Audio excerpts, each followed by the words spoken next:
एक ऐसा बादशाह जो हवाओं में सफर किया करता था। दुनिया की तमाम मखलूक़ात उसकी ताबे और फर्मा बरदार थीं। ये कहानी है हज़रत सुलेमान अलैहिस्सलाम और दुनिया की हसीनो जमील मलका के दरमियान, जो जिन्नों की औलाद में से थी। ये हसीनो जमील मलका कौन थी? उसकी सल्तनत के लोग आग और सूरज की पूजा क्यों किया करते थे?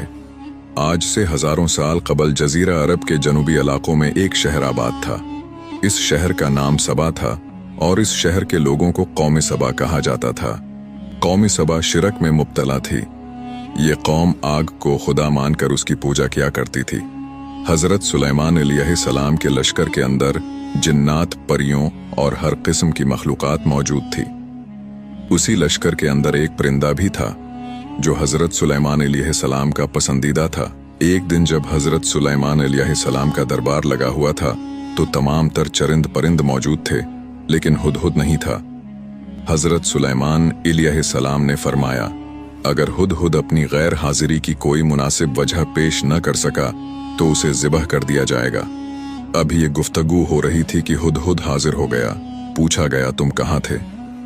हुदहुद ने जवाब दिया, ए अल्लाह के पैगंबर, में उड़ते उड़ते एक ऐसे मुल्क में पहुंच गया जहां लोग शिरक में मुब्तला थे। वो आग और सूरज की पूजा करते थे। उनकी एक मलका है जिसे वो बल्कीस के नाम से पुकारते हैं। वो एक बहुत बड़े तख्त पर बैठकर हुकूमत करती है। उसके तख्त में कीमती हीरे, जवाहरात, लाल जमुरद जड़े हुए हैं और उसके पास शाही सामान, आराइश और नुमाइश की तमाम चीजें मौजूद हैं।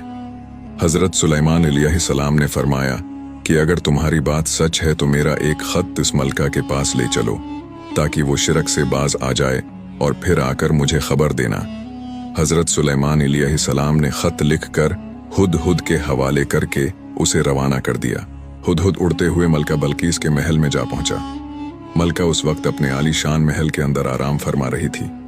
हुदहुद हजरत सुलेमान अलैहिस्सलाम का वो खत मलका बल्कीस के सीने पर रखकर वापस निकल आया। मलका बल्कीस की जैसे ही आंख खुली तो वो खत देखकर परेशान हो गई। जब उन्होंने खत पढ़ा तो अपने दरबारियों से हजरत सुलेमान अलैहिस्सलाम के बारे में दरियाफ्त करने लगी कि ये कौन सा बादशाह है, कहाँ का रहने वाला है। चुनांचिया दरबारियों ने मलका बल्कीस को बताया कि हजरत सुलेमान अलैहिस्सलाम बहुत ही ताकतवर और जलीलो कदर बादशाह हैं। वो खुद को अल्लाह ताला का पैगंबर कहते हैं। वो लोगों को दीन हक की तरफ बुलाते हैं। मलका बल्कीस ने हजरत सुलेमान अलैहिस्सलाम की नबूवत का हकीकी तौर पर अंदाजा लगाने के लिए उनके पास चंद तहाइफ भेजे। मलका बल्कीस ने सोचा कि अगर वो महज एक बादशाह हुआ तो वो तहाइफ को कबूल कर लेगा। हजरत सुलेमान अलैहिस्सलाम ने तहाइफ कबूल करने से इनकार कर दिया। हजरत सुलेमान अलैहिस्सलाम ने कहा कि मेरा मकसद माल व दौलत जमा करना नहीं, बल्कि मेरा मकसद अल्लाह ताला के कलमा हक को बुलंद करना है। हजरत सुलेमान अलैहिस्सलाम का यह पैगाम सुनकर मलका बल्कीस एक बहुत बड़े लश्कर को लेकर हजरत सुलेमान अलैहिस्सलाम की तरफ रवाना हो गई।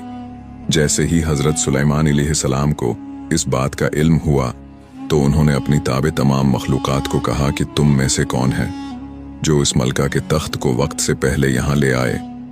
एक नेक इंसान जिनका नाम आसिम बिन बरकिया था। उन्होंने कहा कि अगर आप इजाजत दें तो आपके पलक झपकने से पहले तख्त आपकी खिदमत में हाजिर कर सकता हूँ। हजरत सुलेमान अलैहिस्सलाम के पलक झपकने से पहले मलका का तख्त दरबार में पेश कर दिया गया। जब मलका हजरत सुलेमान अलैहिस्सलाम के महल में दाखिल हुई तो हजरत सुलेमान अलैहिस्सलाम के हुस्न अखलाक से बेहद मुतासिर हुई। मलका बल्कीस हजरत सुलेमान अलैहिस्सलाम के इस अजीम शान मौजज़े को देखकर अल्लाह ताला की वहदानियत पर ईमान ले आई।